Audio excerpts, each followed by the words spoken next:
Hey guys, welcome back to Xenoblade Chronicles 2. And in today's episode, we're going to be showcasing what changes in this game's New Game Plus. And, well, the first change is about to happen right now. You get a new title screen if you clear New Game Plus. And, man, they're so goddamn cute. Anyway, let's progress to the game. So I've already taken the liberty of beating all of Xenoblade Chronicles 2 all over again. It took about 3 hours roughly to use Fiora and just beat down every boss in a couple of seconds. However, there are a multitude of things that have changed. The most important thing being, there are new blades to acquire. This time we have access to, well, the Torna blades. There's really no getting around it. You know exactly who these blades are. And getting them is relatively easy, except for one, and we might as well go after this one first. The first Torna blade we're going to be going after is actually at the base of the world tree here in the land of Moritha. Once you clear Chapter 9 and Mikhail has been, well, killed, you'll be like, hey, I actually survived. In New Game Plus only. Also, I'm down here. What's up? Hey, how you doing? We saw you die in the cutscene, though. Yeah, I think I was dead. Even I thought I was dead. Petroka told me not to die. She said she wanted to be the one to kill me. I don't know why she's like that, but I couldn't just let myself die after an order like that. Honestly, I'd be scared of the consequences. Well, you have to let me come along to take a look at the answer that you found. Can I? I can? Yeah! So Mikhail will be engaged to whichever character talks to him. However, Tor can't engage. But I want to. Mikhail is released. He will appear right here. Yeah, it's pretty cool. I like that, and party formation doesn't need to change, actually, because in New Game Plus, here's the deal. Rex, honestly, as much as I like him, as much as I love just the blades that he has access to, we've been using him the whole game. Now it's time for Morag, Zeke, and to a lesser extent Tora to just completely destroy the super bosses. So, just so you all know, Morag is about to get pretty crazy. I know she's meant to be more or less our tank character, and she still can excel at that, but the arts that she gets, specifically with Mikhail right here, I mean, I don't plan to use him, but he's actually a pretty fantastic blade. He has the ability to dodge a lot of attacks, really hold aggro very well, increase damage to launched opponents, and I don't know. I like him a lot. Will I ever use him? Probably not, because we're kind of the hardest thing in Xenoblade to ever do. Speak to women. Just like in real life. No, I'm just trolling. But, he's an interesting blade. It's also nice to have a lot of other blades with Salvaging Master. We're pretty much past the point where we would ever use this guy. But, hey, he's a cool tank blade to have. Can't complain about that. But one thing you will notice about his specific weapon is you can't actually really change the core chip. Actually, can you? I'm going to try. Yeah, you can't. No matter what, he's stuck with this specific weapon, which is okay, because the weapons he has are pretty high level, but that is the same for all Torna blades. Speaking of other Torna blades, this is how we get the rest of them. Bonding! We have literally 99 like core crystals. I think we're gonna be able to get who we're going after. And first up, I kind of want to go after a certain sassy. Okay, calling her sassy is not even remotely accurate, but she's a very vengeful lady, and I think that fits Morag. I don't know. They're both brunettes. We're going after the Petroka next. We might not get Petroka first. It's only a matter of time, though. I have 99 legendary core crystals. We're eventually gonna get... I got her on the first summon. Holy crud.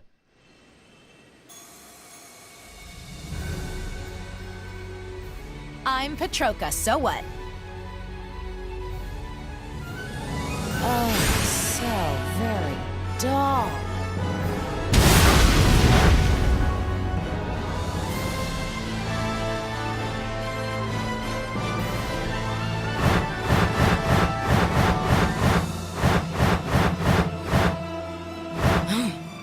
I'll do it, but I don't like it.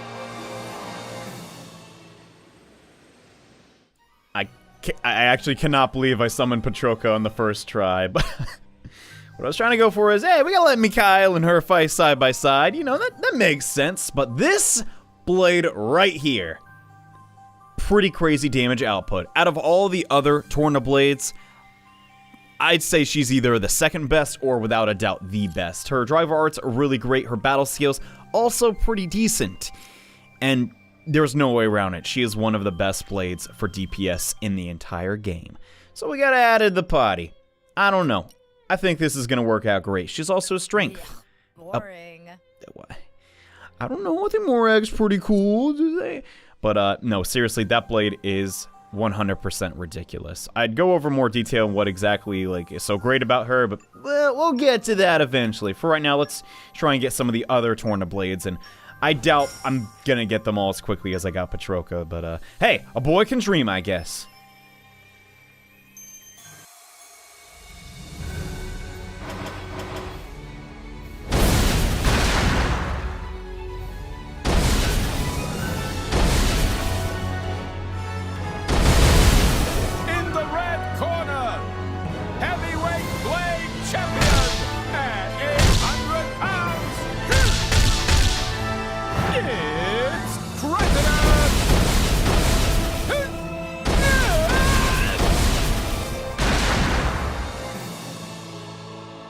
The champion, my friend!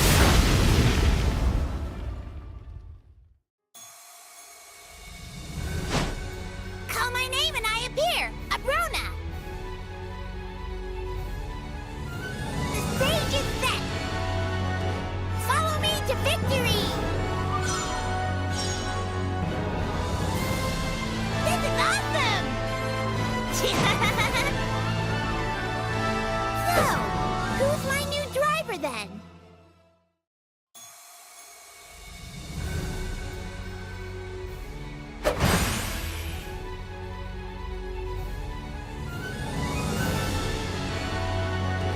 My name is Perdita. You'd best remember it.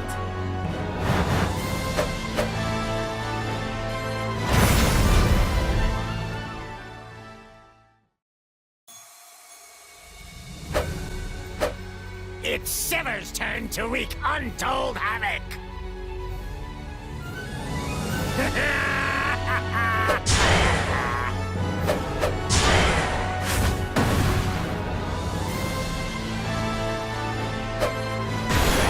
If I see anyone falling, they'll get slapped, got it?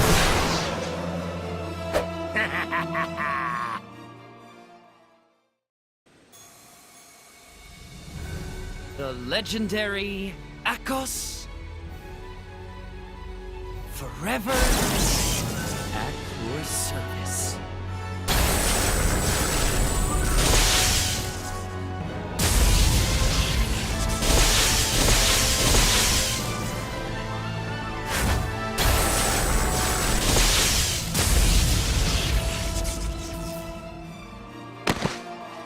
I have just the role for you.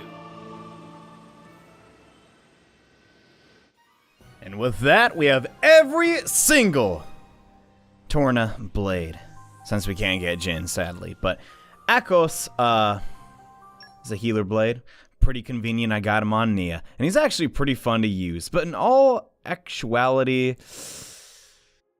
I'm gonna be honest with you guys, sure, these blades are okay. They're not awful, but they simply cannot compare to Cosmos Telos, so I'm a little bit spoiled. But despite that, Patroka is a cut above all the rest, and she's actually an incredibly devastating blade if used properly. And I don't know, I kind of just wish these guys were a little bit better, but oh well, what are you gonna do?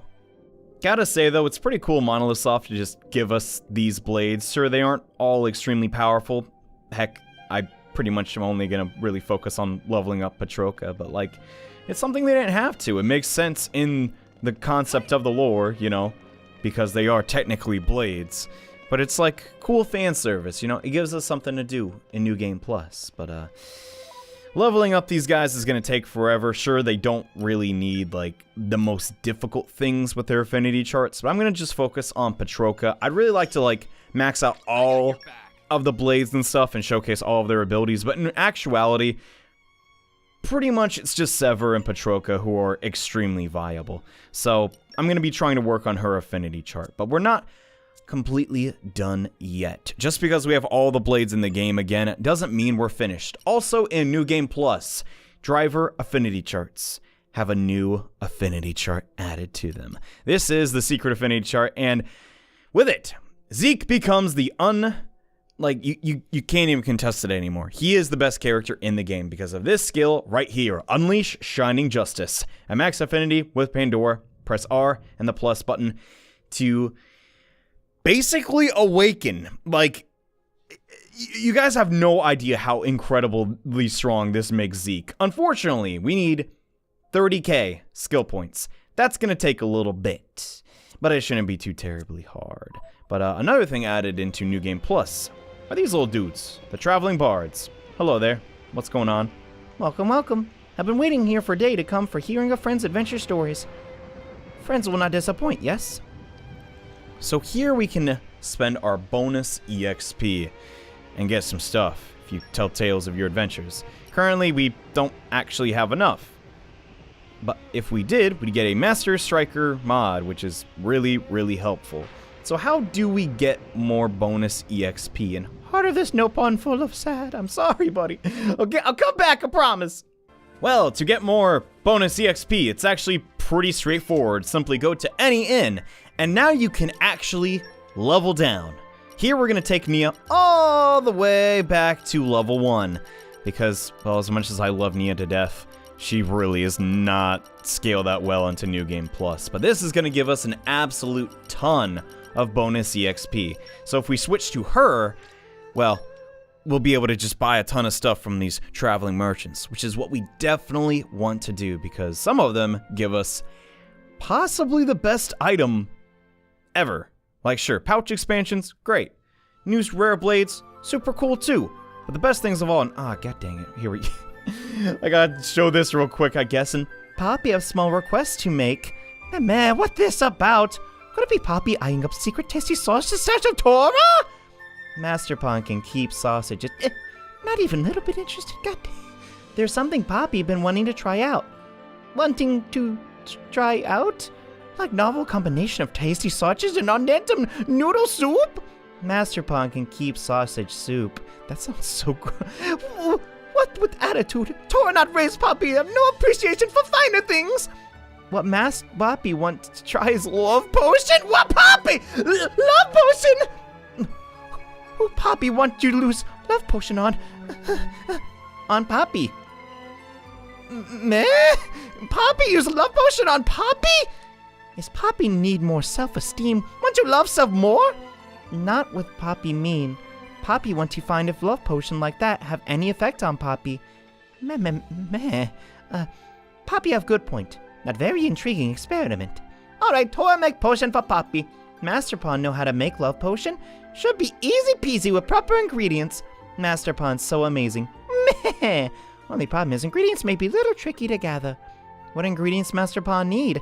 All kind of ingredient. The most trickiest plant called flutterheart grass. Very rare plant. Only grow in place called sealed quarry in Tantal. That sound quite arduous task. Will Master Pond go to all trouble to get rare plant for Poppy?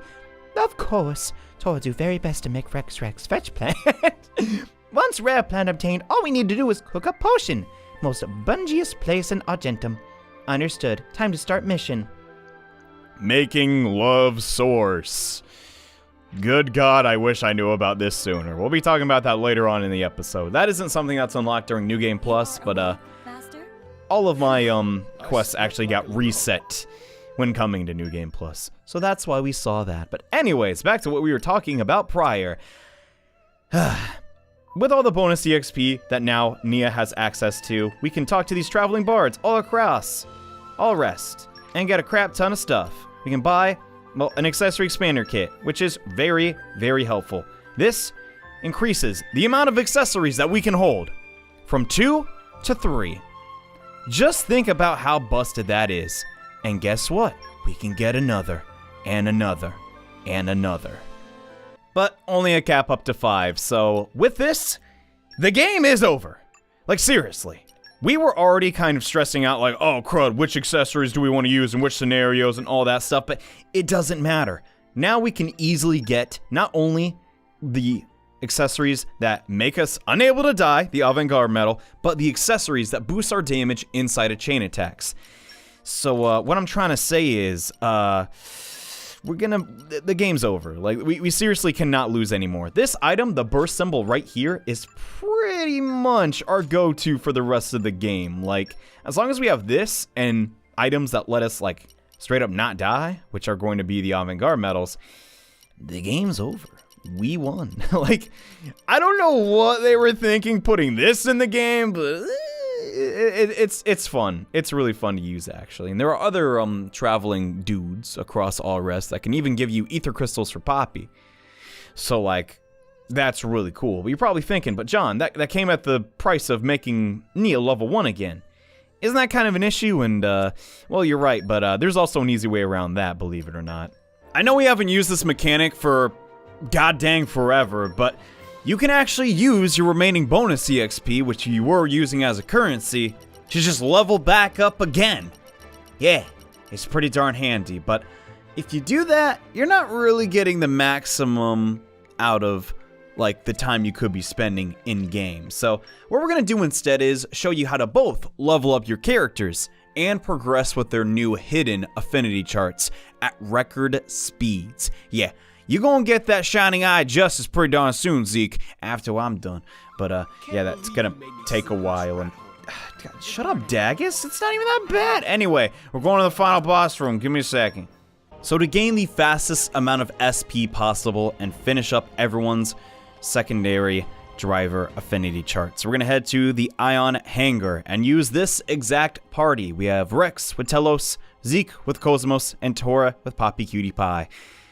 Mostly, you want to make sure that the accessories, and there is a little bit of flexibility here. I decided to give Torna the saber attachment and the enlightened loincloth, just because why not? But we're using 3 burst symbols, and also 1 crit symbol on our party members. We could go for more crit symbols, but I only have the 1.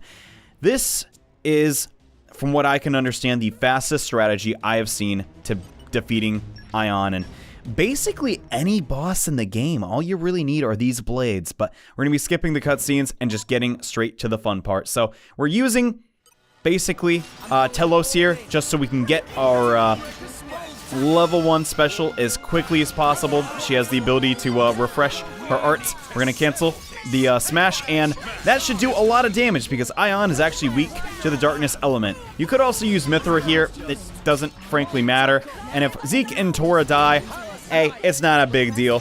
That's only going to make t-elos stronger, but usually 2 specials is all it's going to take. You could do the level 2.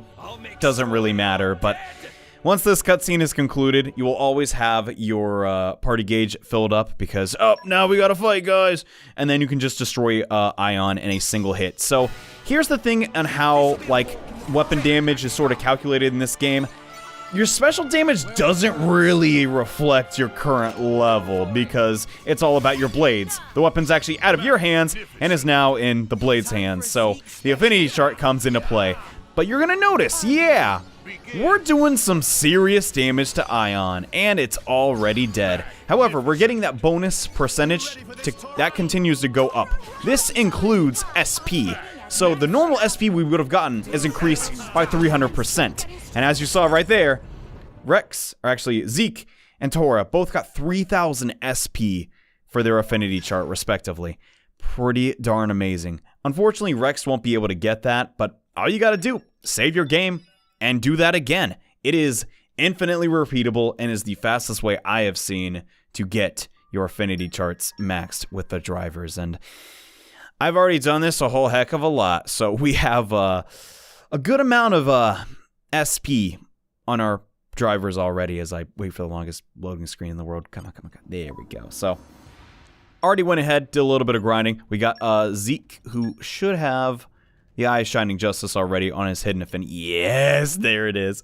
We'll be showing that off in due time. Don't you worry. It's coming. But that makes him an absolute monster. But he currently has 5,000. We can't really invest this anywhere else. There are some fantastic just upgrades in this affinity chart, like just 10% flat to where is it? Oh yeah, this is also amazing. Reduces enemy break resist on Torna of all characters. Oh my god. But yeah, inherit protein from those tasty sausages Torna loves so much. 10% boost in strength. That is huge. And Morag actually has some phenomenal ones here. Another 10% to strength, but also golden opportunity. This is why we're going to be using Morag in our party instead of Rex. You don't understand how strong chain attacks are till the next like DLC comes out and they get possibly nerfed. If there's ever a challenge mode that is like even harder, chain attacks just straight up are the way to go. There's no way around it. But yeah, there are also some other alternatives to leveling up. We might as well show that off, come to think of it. Inside the world tree, there is this boss which we fought a couple episodes ago, and as you can see, I beat it very quickly with the chain attack method. 23 seconds. That's all it takes. In fact, I know I could do it faster, but what you ideally do is you build up the chain attack, or yeah, you build the party gauge up beforehand. You start the battle, run over there, press the start button, you're good to go. And that's pretty much it, actually. Heck, it's only going to be a matter of time until Rex's secondary affinity chart is all complete. But realistically, you don't even need all of these to do all the really difficult things in challenge mode, just because chain attacks are so strong and so broken. And there are blades such as, well, Cosmos, Telos, and even Herald that just abuse the fact of damage amplifiers helping you out so much. And on top of that, Patroka is one of those blades too, come to think of it. So before we sort of talk about her, there's another thing I want to get to, which actually isn't here at all. Now that we've taken care of that, let's work on that other side quest that we got, which is a giant time saver. Unfortunately, a lot of my, well, actually all of my fast travel points have been reset since I entered New Game Plus. But where we're trying to make our way to is actually over here in the upper portion of Tontao. So let's teleport to Hope's Horizon, which is a fast travel point I guarantee you have. But this process can be a little bit tricky. The game doesn't really tell you to go here, but I'm going to try and showcase this place to the best of my ability because I want the love source on this file, because it makes getting S+ trust for your blades a whole heck of a lot easier. So continue north long enough and you should reach this place just north of Hope's Horizon. There's a bridge connecting it, you can't miss it. This is the Lumos Pillar, and where we want to go is over here, but we don't have a way to get there yet. And actually, before you leave this little pillar, you want to make sure you get the fast travel point. And to do that, we have to continue to go north. It's a little bit tricky, so I'm just going to be like commentating this segment because frankly, I don't know, some things are a little bit tricky to find in this game, and I kind of have a method of doing this. I did use a love source on Telos, which sounds awful out of context, but stinking, it helped out so much in maxing that blade, so I wanted to make sure to show you guys where to get this one. And the first thing we got to do is activate this with Dahlia. We don't have enough ice mastery. God dang it. With the power of theory, we can cross though and continue our trek through Tontao. But yeah, did you forget you could do this? I kinda did, and I did it like last week. But anyway, the next location we're trying to head to is that pillar right up there. Once we reach that area, we'll find a new landmark, and we can fast travel to this love source item over and over again. Also, don't step on this, you will die. It literally makes you fall to the bottom. It's such a jerk move. Okay, unpopular opinion, Xenoblade games are pretty forgiving how you die and stuff, and they can be very challenging, but seriously, that is just pointless. The landmark is right there. It's a little strange. But anyways, here we are in the Pillar City ruins, and there's a lot of low-level enemies I don't give a crap about. Hello there, gentlemen. Don't mind me just trespassing on your holy lands. But anyway, the item we're looking for to complete our love source is actually over there, and you can ride the slide to it. But that is very tempting. However, you want the landmark first, and then you can worry about that crap. So we're going to continue to climb this giant pillar city. And after a series of incredibly annoying field requirements, we'll reach the Airborne Throne, which is actually one of my favorite sites in the whole game. I don't know, like just sit up here and look at Theosor Palace, just floating on that giant volcano. Xenoblade's kind of weird. Anyway, now that we have this landmark, we can fast travel here as much as we want, which is really nice because all you gotta do is jump down here one time and hopefully not die. Yeah, wait for your HP to recover a little bit. Drop down here. Wait for it, wait for it. Aggro the giant enemy, which wants to murder my face. And then jump down onto the ice slide, and you should have exactly enough HP to ride the ice slide to this other faraway pillar. Pretty darn cool. And you should land right on top of the sealed quarry. And over here, is the last item we need for the love source. Well, technically that can be true, cannot be true, depending on how many items you have for the recipe, but yeah, the Flutterheart grass can be found here. As far as the other items are concerned, I might as well showcase those as well. The recipe for the love source requires 1 Flutterheart grass, which we already got, 2 plumage peaches, 2 sumpkins, 1 dawn hydrangea, and 1 melodious melon. And one of those items can be found right here. And I don't have all my agriculture blades, but usually one visit here should get you the item you need. The next ingredient we need can be obtained here in Torgoth, and God, I love the way these weapons look. Crescidus is just so big and Rex is so tiny, but if you get his affinity chart to level 4 and you also have Mikhail in your party, you can get to this place that we're trying to get to in kind of a funny way, so I want to show this off real quick, but all you gotta do is the heart to heart and pick the first option to instantly get thrown to this place. It's honestly kind of funny. Man, what a view. I like this boat. Oh, I didn't know you were interested in Titan battleships, Mikhail. I don't much care about the Titan part, but the tech element I find fascinating. Don't you get excited just looking at it? I just want to tinker with it all. Give me a hand, will you, Crescidus? Yes, let me at it.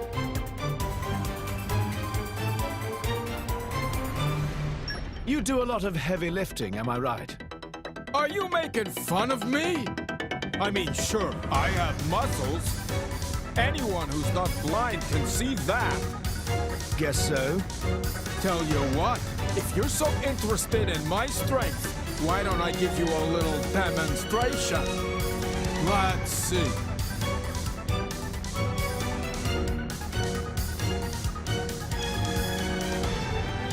What if I lifted that Titan battleship? What? I don't think that's possible. Yeah, you're right. But I could probably manage Archelon over there. Crescidus, how about no? If you break Ardanian hardware, we'll all be paying for it. Why does that sound like a familiar story? Then how about something like this? Driver throwing. I bet I can throw mine farther than anyone else. Good idea, that. I'm sure the Ardanian military won't mind that at least. It's on then. Let's do it. Hang on, you can't! Ah, shut up and watch. Putting your life in your blade's hands is what drivers do.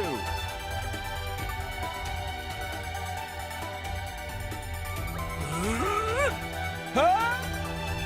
I hate you!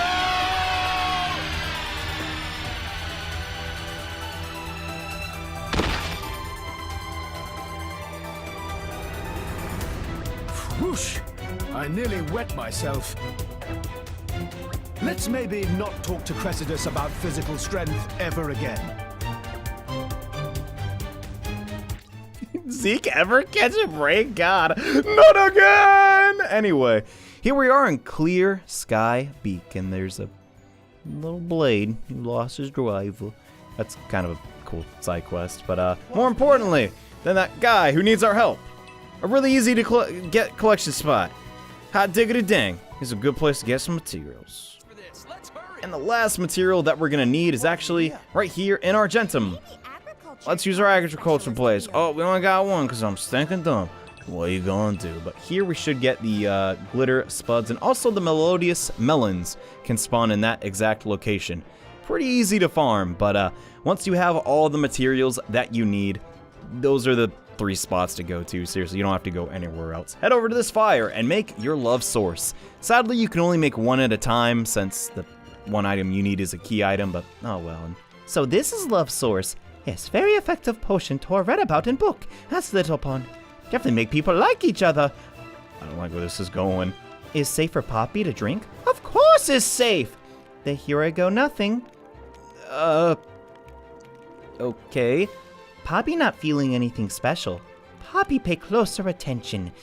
Tora feel difference already. This feeling. Tora feels stronger trust than ever coming from Poppy. Master Pawn, Poppy feel it too. Potion is success. It actually quite strange feeling trust Master Pawn this much. Usually Master Pawn seem more sketchy. That power of love source. Amazing. Yeah, so this grants you 3,000 trust from a single item. Let me break that down. That's not even 30 no ponchos worth. This makes getting max affinity with all your blades a whole heck of a lot easier. Like, god dang, yo. This, I wish I had this a lot sooner, I'm just saying. But, now that we have Rex and we can actually just get rid of Mithra. I don't like to use get rid of, but you know what I'm trying to say. We can use a love source and get instantly 30 trust with all these new Torna blades. Such a useful item. Thank you, Monolith Soft. Getting S+ trust is usually a giant pain in the butt, but well, now it's a lot easier. Those blades actually didn't get the benefits. They just, I think, leveled up because we completed a side quest, but the ones bound to Rex are going to get a giant boost to their trust. And I'm going to try and get Petroka just a little bit further so we can maybe show off some of her damage options and why she's so powerful. But yeah, completing her affinity chart like all the others, it's going to take a little bit of time. So bear with me. But like I said before, like seriously, this makes getting S+ trust with multiple blades, not just Poppy Cutie Pie, you know, because usually I think that's how the developers wanted you to just, you know, have one blade you really liked. But what can I say? I want to diversify, you know? But anyways, like I said before, gonna get trust with Petroka and then show off what she can do. Kinda. And okay, guys, we're finally ready to showcase what Petroka can do. To some extent, I still haven't maxed out her affinity chart at all. I'm honestly being a little lazy about that, but hey. Interesting. You'll get a good idea of what she can do because of this thing right here, Swallow's Flight. Ridiculous. Ridiculous. At max. 85% crit damage. That special is always going to crit. On top of that, we have the aforementioned, like, you know, she has really good stuff. She also has this thing where, like, the lower HP she gets, the crazier her damage output is. I'm going to try and, like, get that going against this next super boss, which was never really discussed in our initial playthrough. Just kind of saved it for New Game Plus. But this is Chicken Heart Dagmara, and he's a giant turd. We're going to just kind of hope to chain attack him down. Is that going to work? I'm not sure. I guess we'll find out. I really hope someone gets aggro off me, though, because if not, that'll be bad. But this whole guy's thing is, as you can see, he's really tiny. And you're supposed to, like, not be able to hit him because he's so goddamn small. But that does not matter because you cannot dodge inside of a chain attack unless you're already dodging prior, which makes this really, really simple. Yeah. Once we get S+ trust with Petroka, we should be able to literally just one-shot this thing really, really easily. Because more or less, these are the type of blades you use in Xenoblade Chronicles. Doesn't matter if you like them. Doesn't matter if they can block damage. If you can just walk up to them, one-shot them with your chain attack, you win the battle. And that's how it is. That's why they had to make challenge mode. But anyways, guys, that is going to conclude this episode. Next time on Xenoblade Chronicles 2, we're going to do some more. Maybe we'll do the Torna heart-to-hearts. Those are pretty cool. I don't know if a lot of people have covered them yet. And hopefully showcase Petroka's full potential. As well as maybe some other blades. I don't know. Still making this up as I go a little bit. But yeah, guys, thank you all so much for watching. Hope you enjoyed. And see you next time. Bye.